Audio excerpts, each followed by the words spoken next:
Information है और ये यूपीएससी सीएससी का गाइडेंस कह लो, ये जो भी कुछ कह लो, गाइडेंस है स्पेशली कि आपको बुक कौन सी यूज करनी चाहिए, किस पब्लिकेशन का बुक यूज करना चाहिए यूपीएससी सीएससी के बैक ईयर पेपर से रिलेटेड। ठीक है, बहुत सारी बुक्स पढ़ी है, बहुत सारे पब्लिकेशन है, मृणाल का आता है, अरिहंत का आता है और कई भी पब्लिकेशंस निकालती हैं। ठीक है, तो इंटरेस्टिंग बात ये है सबसे बेस्ट बुक कौन सी है, सबसे बेस्ट बुक कौन सी है इस एग्जाम के लिए स्पेशली।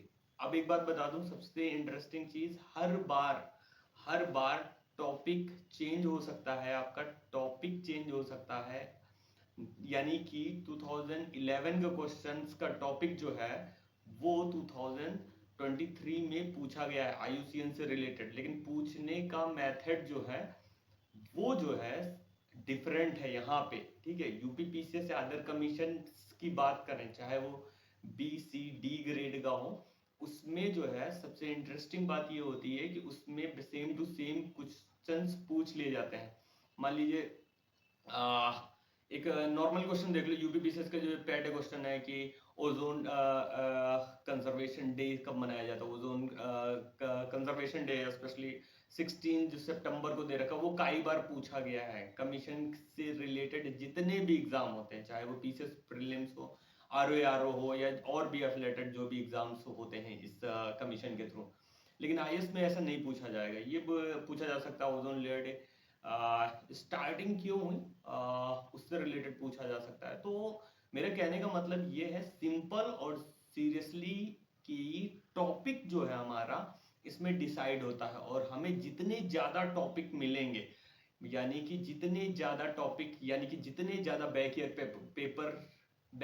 पेपर के क्वेश्चंस मिलेंगे तो वहां हमारे टॉपिक बढ़ते जाएंगे। ठीक है, तो उससे फायदा क्या होगा, वो टॉपिक हमारा अगर क्लियर है तो क्वेश्चन बनेंगे, 100% गारंटी है। वो क्वेश्चन सिर्फ 45 से 50 क्वेश्चन इंपॉर्टेंट होता है बनाना, बाकी का नई नई चीजें आती हैं, लॉजिक्स पे क्वेश्चंस बनते हैं या नहीं बनते हैं, या यूपीएससी कुछ 4-5 क्वेश्चन आपको लर्न करने, आपको सिखाने के लिए देता है। हमें ये वीडियो कंटिन्यू देखते रहिए क्योंकि इसमें क्लूज दिए रहेंगे, और जो शायद मेरे को पता है या मैंने लोगों से सीखा है या मेरा एक्सपीरियंस कह लो। ठीक है, एक यहाँ पे बात आ जाती है, यहाँ पे बात क्लू से रिलेटेड, यही क्लू आपको क्वेश्चंस बनाने में फायदा कर सकते हैं।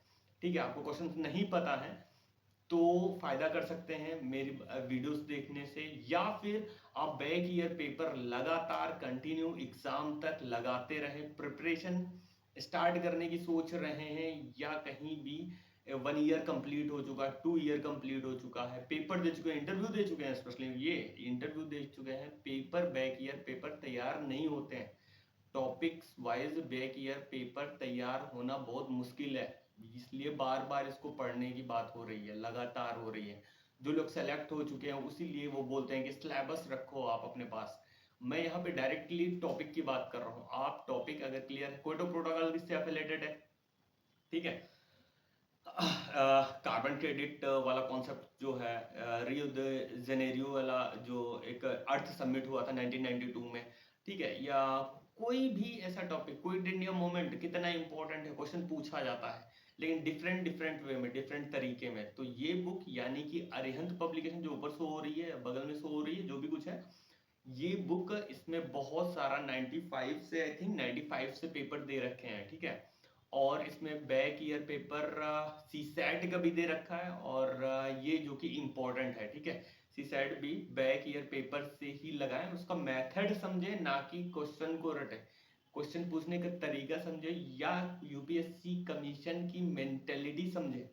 जितना ज्यादा टफ पेपर आएगा उतना क्वालिफाई करने का तरीका आपके पास होगा, क्योंकि अगर टफ को इजी क्वेश्चन अगर गलत हो गया ना, तो वो समझ लो कि आप लॉस में कर रहे हो। इस वजह से इजी क्वेश्चन आपको फंसाने के लिए डालते हैं, टफ पेपर, टफ क्वेश्चन आप बना सकते हो, उसमें फायदा रहेगा। तो अरिहंत पब्लिकेशन की बुक मुझे सबसे अच्छी लगी क्योंकि इसमें नंबर ऑफ क्वेश्चंस बहुत ज्यादा है, यानी कि बहुत ज्यादा टॉपिक्स हैं। तो टॉपिक को पढ़ें, ये आपके लिए फायदा करेगा, और अभी से लगाएं। कितना भी टाइम हो गया है या स्टार्टिंग भी है, अगर कुछ चीज़ें नहीं पता है, तो 6 से 12 तक की जो एनसीईआरटी होती है, जो बचपन में बच्चे पढ़ते हैं, जो भी आप या मैं पढ़ता हूँ, वही सब कहीं न कहीं मिलेंगे तो आपका एंथुसियाज़्म बना रहेगा। लगातार बैक ईयर पेपर लगाते रहें और बहुत सारी इन्फॉर्मेशन आपको मिलेगी। ब्लॉगिंग से रिलेटेड है, ये गाइडेंस कह लो जो भी कुछ है।